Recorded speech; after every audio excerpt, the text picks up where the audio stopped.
যদি কারো আর্থিক অবস্থা সংকীর্ণ থাকে এবং বাবাও কর্মজীবী হয়, এমত অবস্থায় তার জন্য স্ত্রীর ভরণ পোষণ আগে নাকি বাবা মার?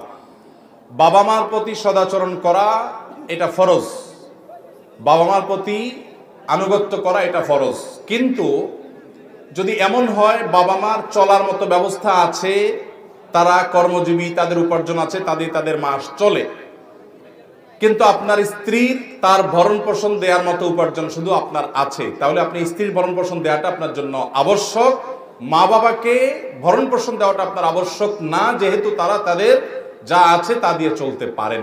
কিন্তু এর মানে এই না যে আপনি সব শুধু স্ত্রীর জন্য খরচ করবেন, মা বাবার জন্য কিছুই করবেন না। বরং মা বাবার প্রতি আনুগত্যের, এহসানের, আল্লাহ তাদের প্রতি এহসান করতে বলেছেন, তাদের প্রতি এহসান এবং সদাচরণের অংশ হিসাবে হাদিয়া, তোহফা, উপঢৌকন যতটুকু পারেন ওই অল্পের মধ্যে থেকে একটু একটু হলেও নিবেদন করবেন। তবে যদি তারা চলতে পারেন তাহলে সেক্ষেত্রে তাদের ভরণ পোষণ দিয়ে আপনার করার আবশ্যক থাকে না, বরং তখন স্ত্রীর ভরণ পোষণ দেওয়াটা আবশ্যক হবে যদি এরকম ব্যক্তি থাকেন।